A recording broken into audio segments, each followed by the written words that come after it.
Was a national sales manager for futures and commodities at Dean Witter. We did, I think when I left, we were doing something like $24 billion a year in business. Morgan Stanley bought Dean Witter, as you know, and Goldman Sachs together with their subsidiary J. Aron and Morgan Stanley probably account for, I'm going to guess, more than half of the trading activity in the energy markets on the floor of the New York Mercantile Exchange. Let's talk about energy trading abuses. A lot of Americans are out there are saying the price of oil is being manipulated, the price of gasoline is being manipulated. Would you agree, sir? Yeah, I mean, there's no doubt that underlying supply and demand has driven prices up fairly high. But the price of oil, nearly doubled from a year ago. And I don't see anything in the supply-demand fundamentals that justify that massive price increase. So there's no question that Enron's successful efforts in 2000 to deregulate all energy futures markets, particularly crude oil and gasoline, have opened the door pretty wide to very powerful entities like investment banks, like hedge funds, and oil companies to engage in anti-competitive behavior.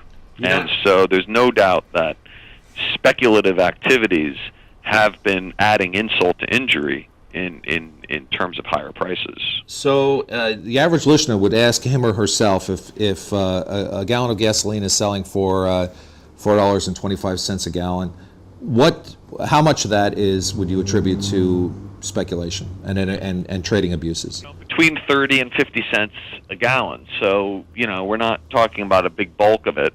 And there is legitimate speculation that's needed in the marketplace. Correct. But the levels of harmful speculation that we're seeing today are clearly increasing prices. So we need to address that. But when it comes down to it, we've got to address the fundamentals, and that is oil is finite in supply, and and consumers have been doing their part. I mean, Americans drove more than 37 billion less miles. Wow. This year compared to last year. That's about a 3.5% decrease, which is the first time in a generation that Americans have driven less miles from a year previously. But they're going to need help to continue using less, and we cannot rely on high prices alone to affect consumer and investor behavior, because it will involve a lot of pain. There's a lot of working families out there that are struggling to make ends meet, largely because of the impact of sustained high prices. So that's where reforming the subsidies and channeling billions of dollars into investments that go directly to households to help them generate energy cleaner and more efficiently will be a huge benefit. We have 3 minutes left, sir.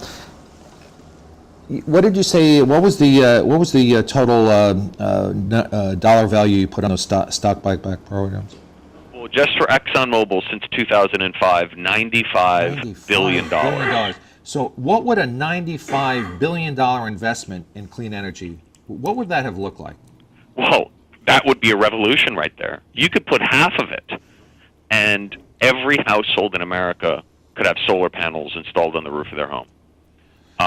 And that would be the most radical kind of revolution, because we would be ending the corporate monopoly over energy production and instead have households be in charge of producing energy for free from the sun.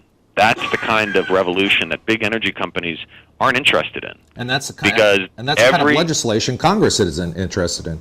Right. Because, again, Congress, many members of Congress continue to accept millions of dollars in campaign contributions. There's an army of lobbyists that buy energy corporations that want to keep us addicted to their energy, whereas the energy model that Americans need is one where households produce and control energy by generating it ourselves in the power of the sun. But it's going to take investments, and that's where taxing the oil companies would come in. Last week we had your kindred spirits on talking about the housing crisis and the bailout. Bruce Marks at the Neighborhood Assistance Corporation of America and Reverend Graylin Hagler of Ministers for Racial, Social, and Economic Justice, and they brought my attention to the fact that Fannie Mae and Freddie Mac, just those two companies alone, have spent $160 million for lobbyists over the last 10 years, which is more than our number one defense contractor, General Electric. I didn't know that. $160 million over the last 10 years to buy Congress. What has the lobbying bill for the oil industry been? I don't know offhand, but it's in the millions, in the tens and tens of millions. All right. So there's no doubt that the oil industry has a very powerful lobbying base, and that hires literally an army of lobbyists. American families, for the most part, do not have lobbyists in Washington, D.C. advocating on their behalf. What can the average listener do, Mr. Slocum? Well, contact your members of Congress. For the most part, the California delegation has been excellent. Senators Boxer, Feinstein have been leaders on these issues, but they need to get more support and, quite frankly, need to get more aggressive. Ending oil subsidies and plowing that money into direct financial benefits for American households will pay huge dividends in terms of combating climate change, in terms of liberating households from dependence on big, giant energy corporations. Mr. Slocum, tell our listeners where they can go for more information on these subjects. Yeah, on our website at www.citizen.org. Very good.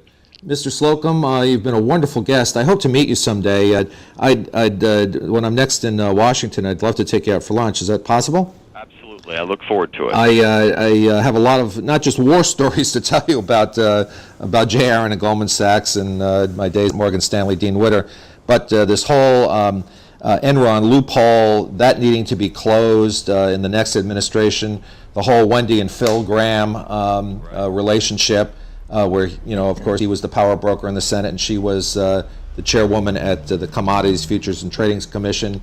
That kind of incestuous relationship continues to this day, and in fact, Phil Graham is the vice chairman of the world's largest private bank, UBS. Right. So I think there's a lot in particular that we need to do to reform energy trading abuses. I'm going to leave it to better minds like yourself to close the energy loopholes, to close the subsidies, to start collecting royalties, and to start making, once we recapture those monies, to direct that into the investment into clean, alternative, renewable energies. I would love to see you here as a guest speaker at our Soul Fest. Are you aware of that? I am. And have you ever spoken there? I haven't. It's, we don't have much money. We don't accept any corporate or government money, so we retain our independence, but that limits our budgets, and we don't really have a travel budget unless people can sponsor us. So well, we'll see what we can do for you, sir. I would love to hear you speak at Soul Fest.